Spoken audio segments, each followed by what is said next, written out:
Electricity का third part और last दो टॉपिक बचे हैं हमारे and this part is heating effect of current.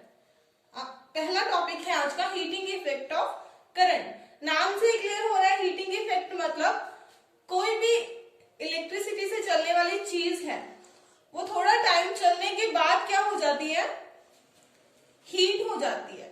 चाहे इलेक्ट्रिक फैन है, इलेक्ट्रिक बल्ब है, कोई भी चीज है वो हीट हो जाती है। और ये हीट क्यों जनरेट होती है किसी भी इलेक्ट्रिकल अप्लायंस में, इलेक्ट्रिसिटी से चलने वाली चीज में, उसका एक रीजन है। वो रीजन क्या है हमें पता है, that current is generated due to flow of electron in a wire. Current क्यों जनरेट होता है, क्योंकि जो इलेक्ट्रॉन्स हैं वो किसी वायर में से फ्लो करते हैं। और इस चीज की बात हमने पहले भी की हुई है कि वायर में क्या होंगे, एटम्स होंगे, अलग अलग एटम से मिलकर बनी होती है। तो इलेक्ट्रॉन आगे जाते हुए इन एटम से टकरा के फिर जाएगा। टकराना साइंस में, इंग्लिश मीडियम में इसको क्या बोलते हैं, टकराना मीन्स कोलिजन। कोलिजन्स होंगे, इन्हीं कोलिजन से क्या प्रोड्यूस होती है, एनर्जी प्रोड्यूस होती है। कुछ एनर्जी तो जो काम करना होता है उसमें लग जाती है, लेकिन जो बची हुई एनर्जी होती है वो हीट में कन्वर्ट हो जाती है। Suppose this is your atom and this is electron. तो इलेक्ट्रॉन इससे टकराएगा तो यहाँ पे क्या जनरेट होगी, एनर्जी जनरेट होगी। तो ये इलेक्ट्रॉन की जो काइनेटिक एनर्जी थी इसकी स्पीड की वजह से वो किसमें कन्वर्ट हो गई, it is converted into heating energy. तो यही एनर्जी होती है जो हीट होती है। Clear? So this is the heating effect of current. और ये हीटिंग इफेक्ट कहाँ पे यूज होता है, रियल लाइफ एप्लीकेशंस क्या क्या होती हैं। जैसे आपकी इलेक्ट्रिक आयरन होगी, इलेक्ट्रिक हीटर हो गया, वहां पे इलेक्ट्रिक बल्ब में, और कहां पे यूज होता है, इलेक्ट्रिक टोस्टर में, जहां पे हमें इस हीट को यूज करना है जो इलेक्ट्रिसिटी से जनरेट होती है। क्लियर? अभी हमें कैलकुलेट करना है हीट का फॉर्मूला। कैसे करेंगे? हीट क्या होती है, हीट मतलब वर्क डन। एनर्जी या हीट, इलेक्ट्रिसिटी में वर्क डन ही होता है, कितना वर्क डन हो रहा है। तो यहां से वर्क डन हमें निकालना पड़ेगा। वर्क डन कैसे, work is equals to V Q. Clear? आई हमें पता है क्या होता है, क्यू बाई टी। क्यू क्या है यहाँ पे, charge, charge per unit time. तो यहां से हम करंट के फॉर्मूले से किसकी वैल्यू निकालेंगे, चार्ज की, और उसे यहां पे इस वैल्यू को यहां पे क्या करना है, सब्स्टिट्यूट करना है। तो यहां से वर्क डन क्या आ जाएगा, वी आई टी, और वर्क डन मीन्स हीट। तो H is equals to V I T. Clear? और हमें पता है, क्या पता है हमें, ओहम्स लॉ। ओहम्स लॉ क्या कहता है, V is equals to I R. According to Ohm's law के अकॉर्डिंग V क्या होता है, V is equals to I R. और यहां पे इसकी वैल्यू को हमें सब्स्टिट्यूट करना है। तो H is equals to I R into I T. तो यहां से H को हम क्या लिख सकते हैं, आई स्क्वायर आर टी। तो ये हमारा बना हीट का फर्स्ट फॉर्मूला। और ये फॉर्मूला किसने दिया था, जूल्स, एक साइंटिस्ट थे, उन्होंने दिया था। तो इसी वजह से हम इसको क्या बोलते हैं, जूल्स लॉ ऑफ हीटिंग भी बोलते हैं, जूल्स लॉ ऑफ हीटिंग। और जूल्स लॉ ऑफ हीटिंग के इलेक्ट्रिसिटी में बहुत सारे प्रैक्टिकल एप्लीकेशंस हैं, रियल लाइफ एप्लीकेशंस हैं, वो हम देखेंगे कि कैसे कैसे हैं। अब जूल्स लॉ क्या कहता है, जूल्स लॉ के अकॉर्डिंग यहाँ पे तीन बातें हैं। कौन कौन सी, हीट, हमें हीट का देखना है। तो हीट, यहाँ पे heat is directly proportional to what, square of current. Heat is directly proportional to square of current. इसका मतलब करंट जितना होगा, जितना करंट डबल करेंगे उतनी ही हीट इंक्रीज होगी। और heat is directly proportional to resistance also, कि जितना रेजिस्टेंस अगर ज्यादा है किसी वायर के अंदर तो उसमें भी हीट ज्यादा प्रोड्यूस होगी। और heat is directly proportional to time for which the current flow through a wire, कि इस वायर में से कितने टाइम के लिए, अगर ज्यादा टाइम के लिए करंट फ्लो कर रहा है तो ज्यादा हीट प्रोड्यूस होगी। क्योंकि अगर हम किसी भी इलेक्ट्रिक अप्लायंस को, इलेक्ट्रिसिटी से चलने वाली चीज को ज्यादा टाइम तक चलाते रहते हैं, फोन देख लो आपका या फैन, इलेक्ट्रिक फैन, तो वो ज्यादा गर्म होती है। इट मीन्स कि ज्यादा टाइम से भी ज्यादा हीट प्रोड्यूस होती है। इन्हीं सारी चीजों को यूज करके हम रियल लाइफ में इलेक्ट्रिसिटी से चलने वाली जो चीजें हैं वो बनाते हैं। देखते हैं कि वो सारी हम कैसे बनाते हैं जूल्स लॉ ऑफ हीटिंग को यूज करके। हीट का हम एक और फॉर्मूला भी बना सकते हैं इसी फॉर्मूले से। हमने अभी भी किया H is equal to I square R T. तो यहाँ पे ओहम्स लॉ के according V is equal to I R होता है, तो I यहाँ से क्या आ जाएगा V बाई आर। तो इसमें सब्स्टिट्यूट करेंगे इसकी value H is equal to V by R whole square into R T. Clear? तो V into R into T into V R into R से आर कैंसिल, तो यहां पे क्या रह गया V square T by R. तो ये एक फॉर्मूला भी हो सकता है। ये फॉर्मूले आपके कहाँ यूज होंगे? हमारे न्यूमेरिकल्स में, जो कि हम एक अलग पार्ट में इस चैप्टर के सारे न्यूमेरिकल्स को कवर करेंगे।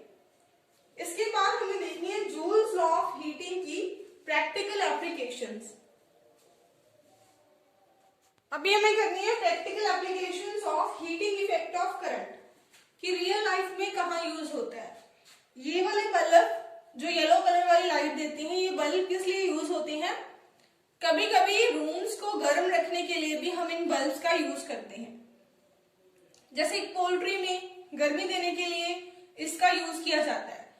गर्मी देने के लिए यूज क्यों करते हैं? क्योंकि हीट प्रोड्यूस करते हैं, ज्यादा अमाउंट में हीट प्रोड्यूस करते हैं, ज्यादा हीट होते हैं, इसीलिए। अब हीट प्रोड्यूस के लिए हमने एक लॉ पढ़ा है H is equal to I square R T, that is Joule's law of heating. इसके अकॉर्डिंग हीट ज्यादा प्रोड्यूस करने के लिए क्या करना पड़ेगा? एक तो करंट ज्यादा होना चाहिए, डायरेक्टली प्रोपोर्शनल होती है। एक हमें क्या ज्यादा रखना है? रेजिस्टेंस भी ज्यादा रखना है यहाँ पे, और करंट ज्यादा टाइम के लिए भी फ्लो करना चाहिए। अब इस बल्ब में वैसे ही चीजें बनाई जाती हैं, इन सब चीजों का ध्यान में रखकर, इनको ध्यान में रख के। पहली बात, करंट ज्यादा तो हो सकता है, कर सकते हैं हम। रेजिस्टेंस को ज्यादा करने के लिए क्या करना पड़ेगा? हमने रेजिस्टेंस पढ़ा हुआ है, directly proportional to length by area. Length मतलब रेजिस्टेंस को ज्यादा करना है तो हमें किसको ज्यादा करना पड़ेगा? लेंथ को ज्यादा। तो लेंथ को ज्यादा करने के लिए बल्ब का जो फिलामेंट है उसे हम कॉइल करते हैं। अब कॉइलिंग से क्या है? एक तो हमने ऐसी लेंथ, इस लेंथ में वायर की लेंथ क्या होगी? छोटी होगी। अगर हम इसी वायर को कॉइल करेंगे, कॉइलिंग में ज्यादा लेंथ कवर हो जाती है, तो इसलिए हम इसको कॉइल करते हैं। लेंथ बढ़ा दी हमने, रेजिस्टेंस बढ़ गया। और इस वायर को हमें क्या रखना है? पतला भी रखना है, मींस इसका जो एरिया ऑफ क्रॉस सेक्शन है वो हमें कम रखना है।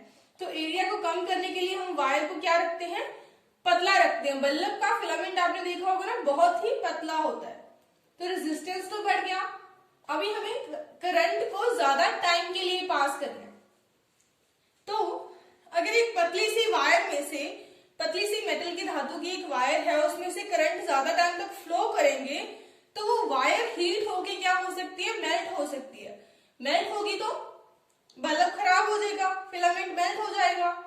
उसके लिए भी हम इसमें क्या करते हैं, जो ये फिलामेंट है ये एक स्पेशल मेटल का बनाते हैं जिसे हम टंगस्टन बोलते हैं।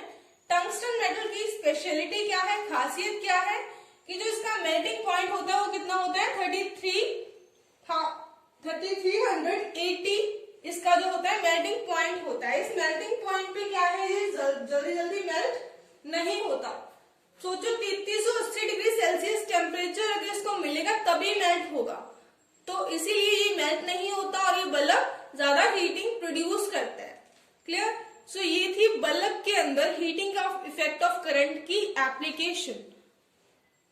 नेक्स्ट एप्लीकेशन है आपकी इलेक्ट्रिकल फ्यूज में। इलेक्ट्रिक फ्यूज क्या होता है? फ्यूज वो एक सॉकेट में लगता है। फ्यूज का काम क्या होता है? Protect the circuits and appliances by stopping the flow of any unduly high electric current. पहली बात, फ्यूज लगे कहाँ होते हैं? आपके घर के मीटर के अंदर, जो इलेक्ट्रिक मीटर है उसके अंदर फ्यूज लगे होते हैं। और ये होते क्यों हैं? अब हमारे घर के सारे अप्लायंसेस, इंस्ट्रूमेंट्स, उनको एक पर्टिकुलर अमाउंट तक का करंट चाहिए होता है। अगर करंट उस अमाउंट से ज्यादा आ जाए तो क्या हो सकता है? शॉर्ट सर्किट हो सकता है। जितने भी इलेक्ट्रिसिटी से चलने वाली चीजें हैं वो खराब हो सकती हैं। इसीलिए हम यूज करते हैं इलेक्ट्रिक फ्यूज। फ्यूज को हमेशा सीरीज में कनेक्ट किया जाता है। फ्यूज होता कैसा है? ऐसे दिखता है। इसके अंदर मेटल के यहाँ पे दो मेटल के वो लगे होते हैं पॉइंट्स, और इन मेटल के पॉइंट से कनेक्टेड होती है एक मेटल की वायर। क्लियर? सो अब क्या होता है, जब भी इलेक्ट्रिक करंट मेन लाइन से काफी हाई करंट आ जाए तो क्या होता है, when electric current larger than the specified value flow through the circuit, तो इसका टेम्परेचर जो है वो इंक्रीज हो जाता है, हीट इंक्रीज हो जाती है, जिसकी वजह से ये जो वायर लगी होती है वो यहाँ पे मेल्ट हो जाती है और सर्किट टूट जाता है। वो हाई इलेक्ट्रिसिटी आगे हमारे घर के जितने भी इलेक्ट्रिसिटी से चलने वाले उपकरण हैं उन तक नहीं पहुंचती और वो बच जाते हैं। तो यहाँ पे क्या एप्लीकेशन हुई हीटिंग इफेक्ट की? यही एप्लीकेशन कि हमें इसमें फ्यूज में क्या देखना है कि जो ये वायर हम यूज कर रहे हैं ना, उसका मेल्टिंग पॉइंट हमें क्या रखना है? कम रखना है। क्योंकि एक स्पेसिफाइड करंट से अगर ज्यादा करंट आए तो इसे मेल्ट होना चाहिए, ये वायर मेल्ट होनी चाहिए। इसलिए हम वायर यूज करते हैं लेड की, जिसका मेल्टिंग पॉइंट क्या होता है? थोड़ा लो होता है या मीडियम होता है, तो ये मेल्ट हो जाती है। क्लियर? सो ये थी आपकी इलेक्ट्रिक फ्यूज के अंदर हीटिंग इफेक्ट ऑफ करंट की application. Next topic is electric power. Electric power हमेशा ही क्या होता है? पावर होता है work done per unit time, कि एक यूनिट टाइम के अंदर कितना वर्क डन हो रहा है, that is your electric power. Work done और हीट, हमने इसका एक फॉर्मूला किया था जूल्स लॉ ऑफ हीटिंग के अंदर, दैट हीट या फिर वर्क डन एक ही चीज होती है, is equals to I square R T. और यहाँ पे हमें पावर का फॉर्मूला निकालना है, तो पावर क्या होती है? Work done per unit time. Per unit time means divide by time.